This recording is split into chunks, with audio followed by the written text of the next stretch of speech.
nggak boleh kayak gitu. Iya ya. Kalau kita baca Alkitab kita tuh bisa bertumbuh di dalam Tuhan. Masalahnya Kak Tere, saya baca nggak paham, nggak ngerti ini kenapa. Gimana kita mau ngerti kehendak Tuhan? Kalau Kak Marta masih belum paham nih isi Alkitabnya, Kak Marta bisa tanya sama keluarga kakak, misalnya tanya sama papa, tanya sama mama. Oh, gitu ya. Iya, Kak. Gitu. Iya sih. Aku juga lupa Kak Tere. Kalau tetap papa mama nggak bisa, kata kakak waktu itu ya waktu itu Kak Yuyun pernah firman. Kalau kita nggak paham Alkitab, kita minta pertolongan Tuhan. Iya, Yesus tidak menolong. Iya. Yesus tidak tolong saya buat bantuin Kak Marta. Kakak lupa berdoa. Aduh, Kak. Baca kita cuma baca aja, yang penting aku baca. Tapi udah, Nggak boleh gitu, Kak. kita harus minta pertolongan Tuhan. Iya, Kak. Oke. Kak Tere, ini hari Minggu. Ya, yuk Kak Ayo Ibu. kita mau ibadah di rumah aja ya. Oke, Kita Kak. mau makan di sana. Oke. Shalom. Apa kabar hari ini adik-adik? Pastinya luar biasa, Kak. Iya, Kak Tere siap untuk beribadah hari ini. Siap dong, Kak. Iya, kita antusias biar kita tahu, biar kita semakin bertumbuh dalam Tuhan.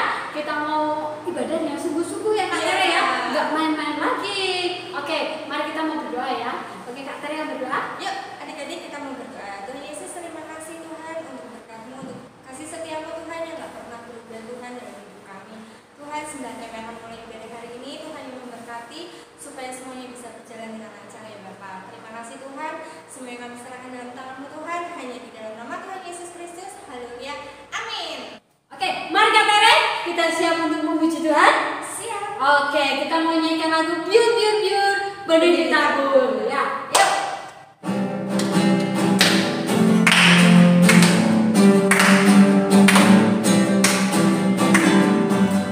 Biur biur biur benih ditabur, biur biur biur ditabur lagi. Yuk semua lihat sama-sama benihnya jatuh di mana saja. Biur biur biur biur biur benih ditabur, biur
Shalom adik-adik, kini saatnya kita mau belajar firman Tuhan bersama-sama ya adik-adik. Sebelumnya kita mau berdoa. Mari kita lipat tangan, tutup mata, kita mau berdoa.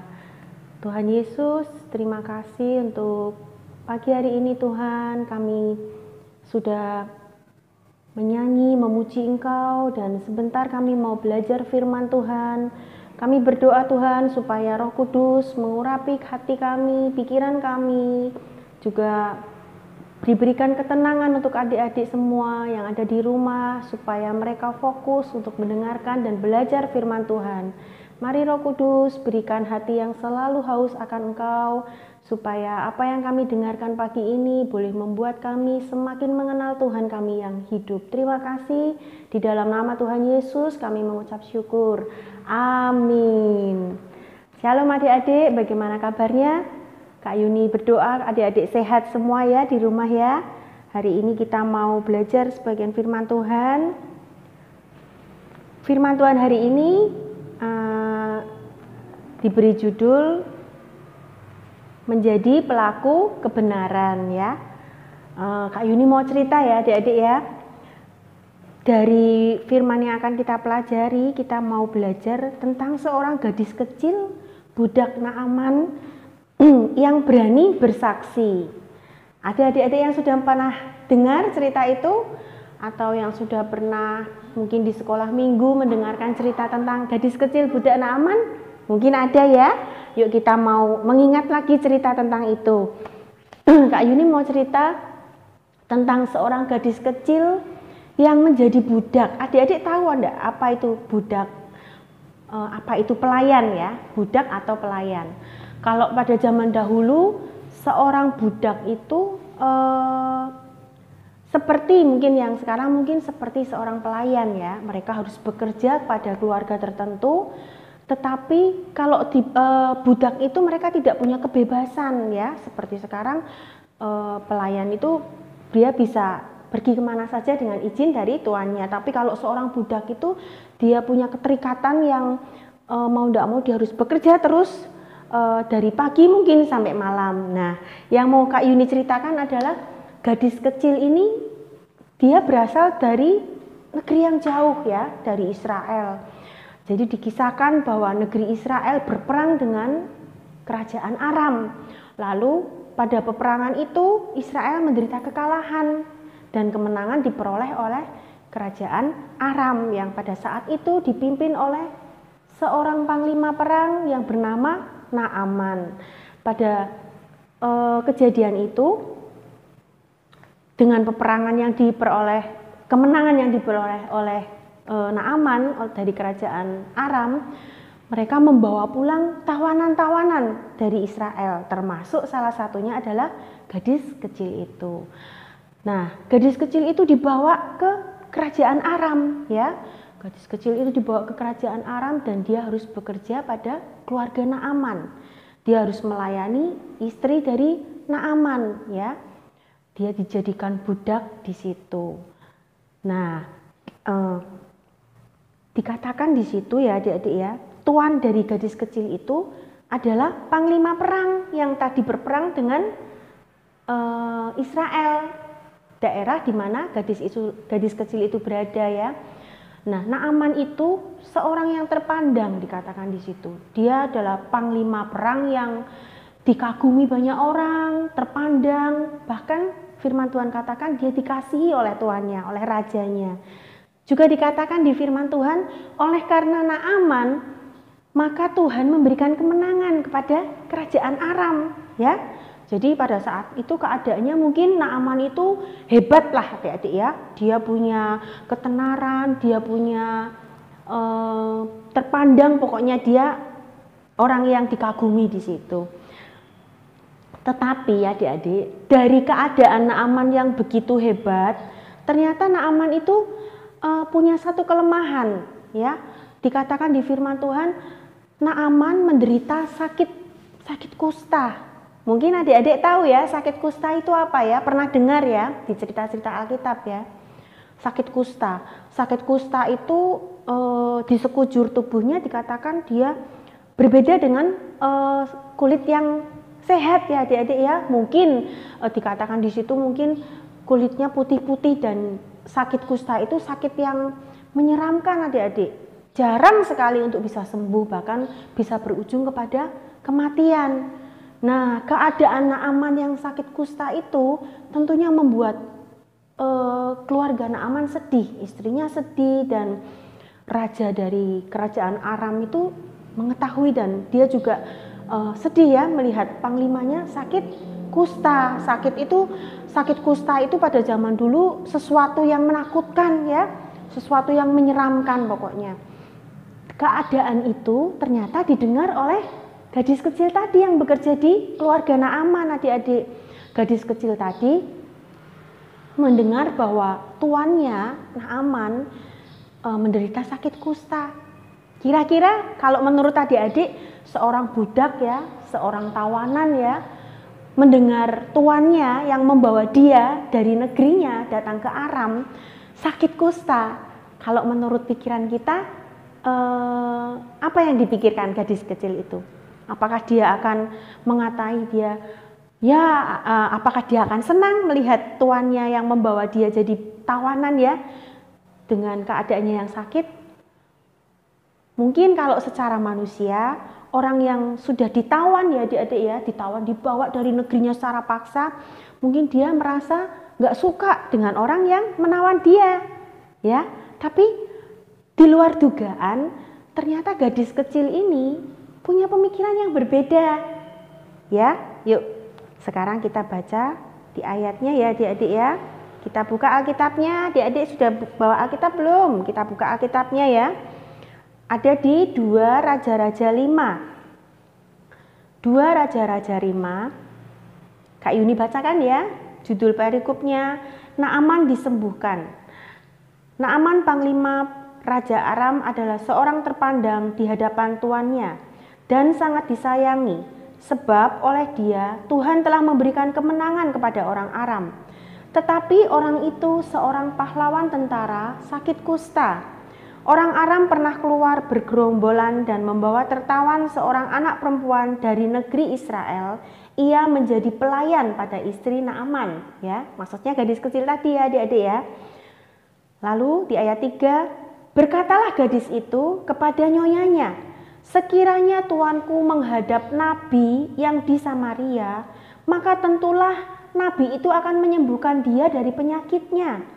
Ya, di luar dugaan adik-adik ya, seorang gadis kecil, tawanan, dibawa paksa dari negerinya datang ke kerajaan Aram untuk jadi budak. Yang mungkin secara manusia dia akan membenci orang yang membawa dia paksa, membenci orang yang menjadikan dia jadi budak ya di situ. Tetapi ketika gadis kecil tadi mendengar tuannya sakit kusta, dia malah berkeyakinan ya, dia malah memberitahu kepada tuannya untuk menemui nabi yang ada di Samaria. Ya, Samaria itu di negerinya, di mana dia berasal ya, adik-adik ya.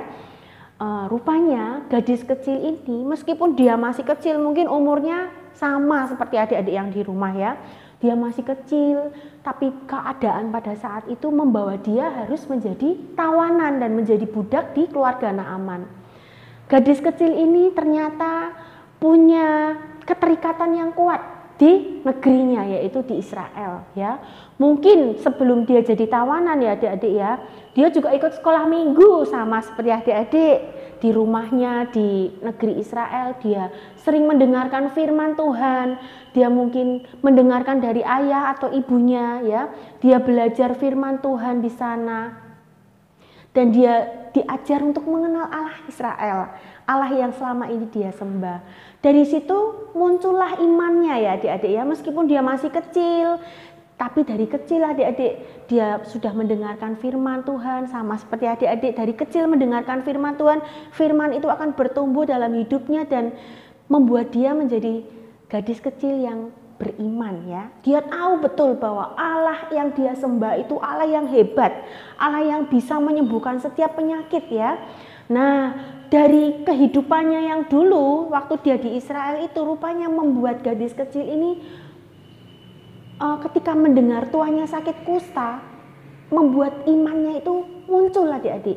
Dia punya keyakinan bahwa kalau dia kasih tahu tuannya untuk ketemu dengan Nabi di Samaria, pasti tuannya itu sembuh karena dia tahu dia punya Allah yang hebat ya. Dia tahu bahwa Tuhan yang dia kenal dari kecil pasti bisa menyembuhkan penyakit dari tuannya, sakit apapun itu ya. Rupanya keyakinan itu, iman yang muncul di hatinya itu kemudian memberi keberanian buat gadis kecil ini untuk bicara sama tuannya, kepada istri Naaman ya. Luar biasa ya adik-adik ya, seorang budak, seorang tawanan, tapi dia tidak berpikir untuk membenci tuannya. Dia tidak berpikir untuk apa ya istilahnya ya, untuk mengatai tuannya.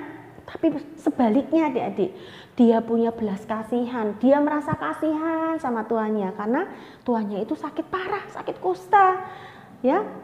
Dan imannya itu membuat dia berani untuk ketemu nyonyanya, untuk bicara. Nah, kalau secara manusia ya adik-adik ya, kita berpikir gadisnya masih kecil ya, masih anak-anak budak. Mungkin dia kan, kalau orang lain mungkin akan berpikir apa ya tuannya itu mau mendengarkan dia, wong anak kecil ya. Tapi dia nggak memperdulikan itu ya adik-adik ya. Dengan keyakinan bahwa Tuhan Allahnya yang dia sembah itu sanggup menyembuhkan, dia berani ketemu dengan majikannya, dengan istri tuannya ya, dikatakan di ayat 3 tadi. Kemudian kira-kira apa adik-adik yang terjadi? Setelah gadis kecil itu bilang ke istri Naaman ternyata mendengarkan apa yang dikatakan oleh gadis kecil tadi ya. Dia menangkap itu lalu dia mempercayai dan dia mengatakan kepada Naaman, pada suaminya. Nah, Naaman ternyata juga mendengarkan perkataan istrinya yang didengar dari gadis kecil itu. Kemudian, Yuni bacakan lagi ya di ayat 4 ya. Lalu pergilah Naaman memberitahukan kepada tuannya, pada rajanya ya, katanya begini-beginilah dikatakan oleh gadis yang dari negeri Israel itu. Ya, ternyata ya adik-adik ya, si raja ini juga mendengarkan apa yang dikatakan gadis kecil itu. Jawaban dari raja itu ya adik-adik ya, baik, pergilah dan aku akan mengirim surat kepada raja Israel ya. Ternyata raja itu akhirnya menyetujui si Naaman itu disuruh pergi ke Israel menemui nabi yang tadi ya.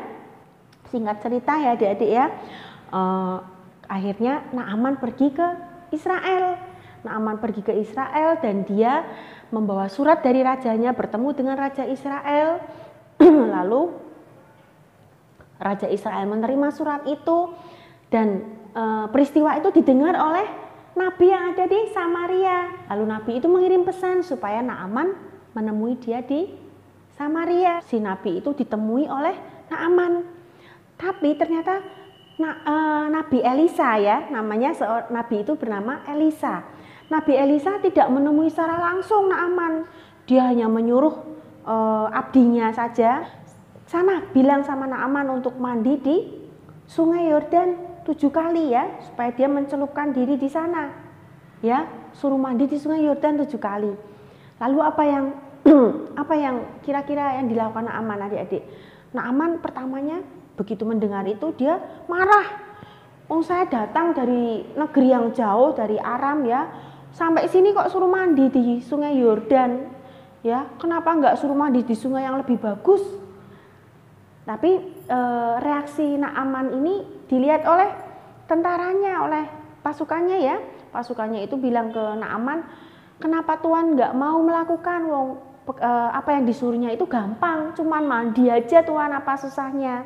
Akhirnya kemarahan Naaman reda. Akhirnya dia menuruti apa yang dikatakan oleh Elisa.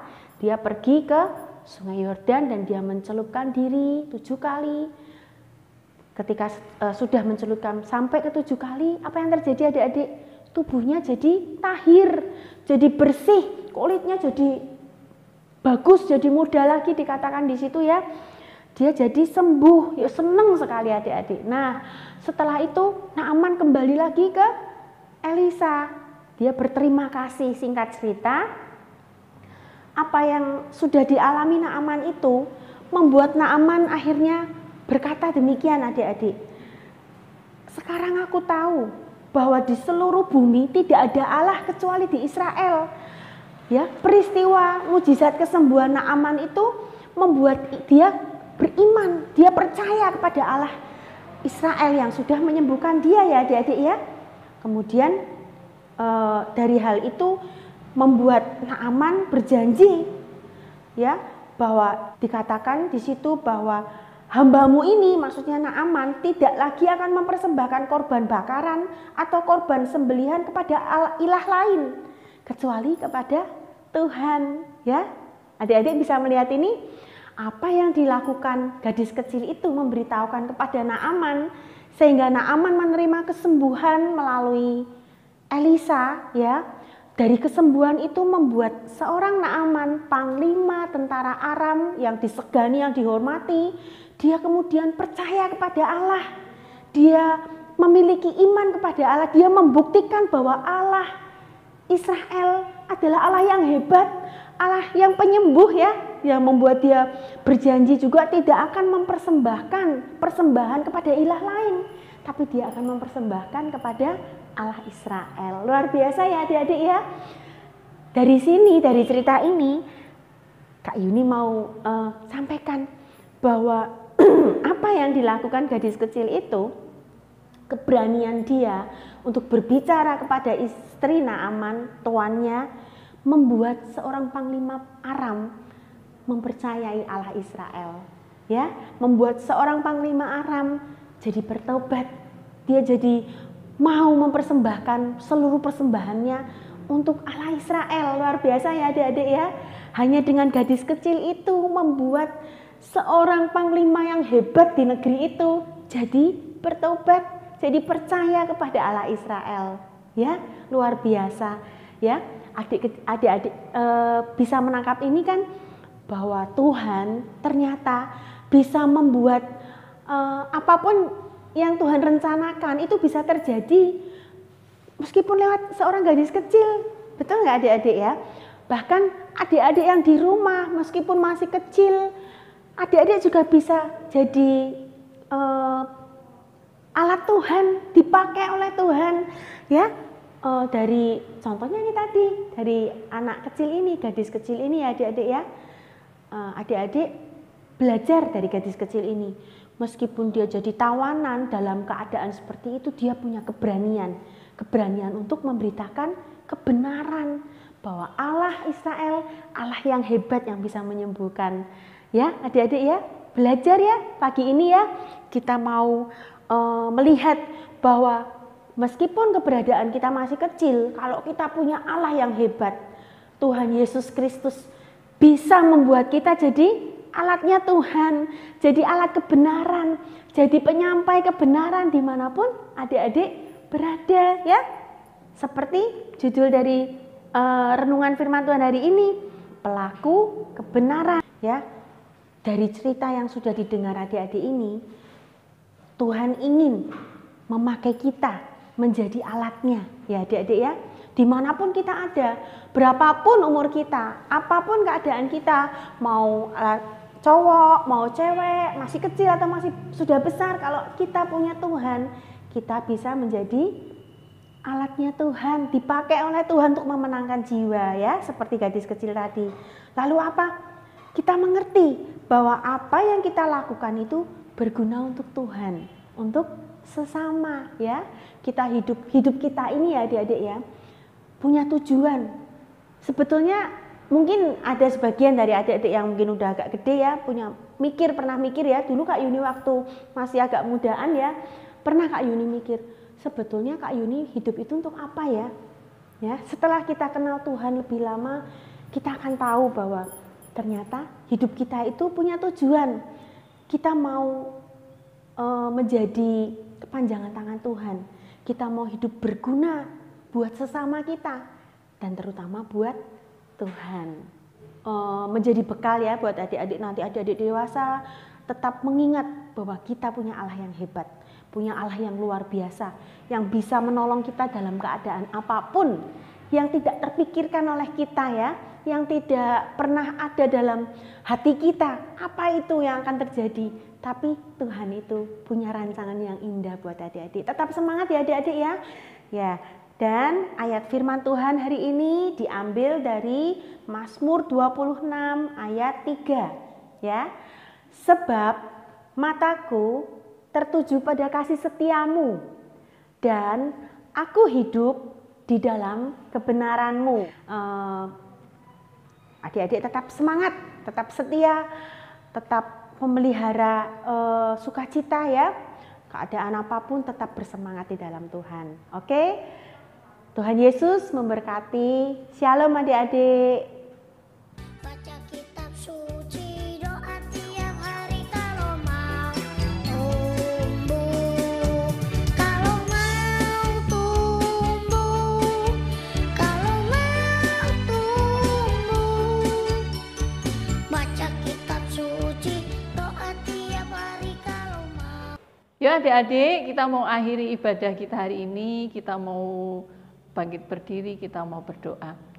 Tuhan Yesus, kami mengucap syukur terima kasih Bapa buat hari ini. Engkau sungguh Allah kami yang baik. Kami bersyukur memiliki Allah seperti Engkau yang mengasihi kami. Kami siap Tuhan menjadi alat-alat-Mu, menjadi anak-anak yang Engkau pakai untuk kemuliaan nama Tuhan. Sekalipun kami kecil, kami tahu Bapa bahwa Engkau memilih kami untuk menjadi alat kemuliaan-Mu. Dan kami mau menjadi berkat buat orang-orang di sekitar kami, menjadi berkat buat keluarga kami, menjadi berkat buat teman-teman kami. Terima kasih Tuhan, mampukan kami menjadi anak-anak yang melakukan firman Tuhan. Kami percaya firman-Mu itu memberi kekuatan buat kami. Terima kasih Tuhan Yesus, ini yang menjadi kerinduan kami. Dan saat ini Bapa, kami bawa bangsa negara kami ke dalam tangan kuat kuasa Tuhan. Biarlah Engkau turunkan belas kasih-Mu atas Indonesia. Indonesia boleh dipulihkan, Indonesia boleh dilalukan dari segala permasalahannya Bapa. Dan kami boleh menjalani hidup